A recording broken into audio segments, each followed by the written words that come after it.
The par 5 10th has a very unique slope and shape to the hole. It is tree-lined the entire way. Position a tee shot in the fairway will most likely end up with an uneven lie. Missing the fairway, believe me, is a lot worse. The longer hitters may be able to reach it in two, but for most, keeping good position of your approach shots is crucial to success here. The first and second shots will play downhill, but the short iron approach will be back uphill. With an exposed back part of the green, the wind can swirl, making getting the yardage accurate on the approach a very good challenge. Going over the green anywhere on this hole will be an all but impossible up and down. Stay below the hole and out of the greenside bunkers if you want to escape with par or better. This short par 4 is a great risk-reward golf hole. The long hitter will attempt to drive the green, and the shorter hitter will choose to play a short wedge up the hill. Just because the hole reads only 280 yards on the scorecard doesn't make it a gimme par. The ridge in the upper right-hand corner of the green and bunkers surrounding make par a challenge for both the risk-takers and the conservative layup players. More often than not, what appears to be an easy birdie hole turns into a bogey. The 12th is perhaps the most simplistic hole on the golf course. The tee shot will still need to be placed in the fairway with trees lined left and right. This hole is manageable in distance for the average hitter, and everything you see is what you get. A mid to short iron approach will need to avoid the pond left side of the green and the bunker's right side. This green will provide a couple of different angles of slope. The front half will slope right to left and the back half funneling front to back. As one of the larger putting surfaces on the course, getting a 2-putt will be important to securing your low score. Many will say the 13th hole is the most difficult hole on the golf course, and there usually is no argument there. This is one of the longer par 4s on the golf course for men, and actually plays as a par 5 for women. The uphill tee shot you are faced with will provide a tough time visualizing the hole.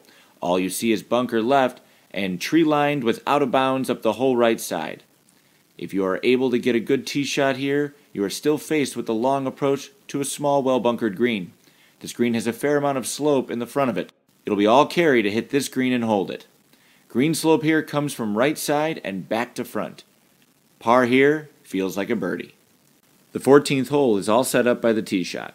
If you avoid the large oak tree at the start and hit the fairway, your scoring chances will greatly increase.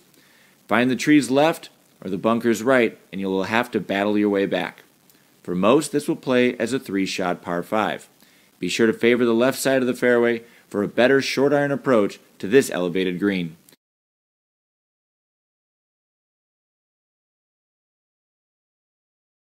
If you come up short, it will roll off the front.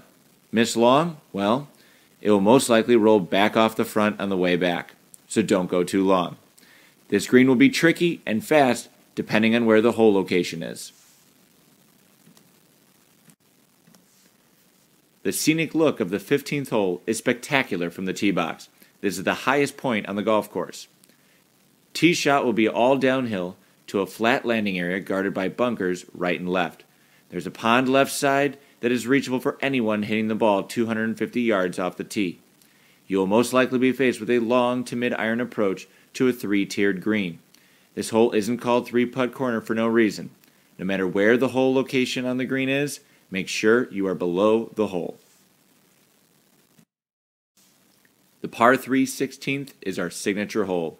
This manageable in distance par 3 is all carry over the water. The bunker short and right of the green holds some good protection to a wide but skinny green. This green from the middle will run downhill left and to the short right. Hole location will be everything in an attempt to make a 2-putt on this long green. This short but tough par 4 is all about being conservative or aggressive. The big hitters will most likely hit driver and get as close to the green as possible, where the short hitters will play position. Missing the fairway right or left will lead to a punch and run shot to an elevated green. This green is severely sloped from back to front. Any shots left short of this green will roll back to your feet and leave you to try again. Making a 2-putt here is pretty good. The finishing hole is a difficult par 4 that doglegs to the left. The preferred shot shape is right to left, but anything left out to the right might bounce out of bounds. Anything overcooked left will be a punch out. A large dip in the fairway happens at about the 100-yard marker. Some like to stay short and play in, and some like to pitch back up. This green is bowled from back to front. Anything short to this green will roll off the front. Making a closing par is a difficult task, especially with the patio followers watching close by.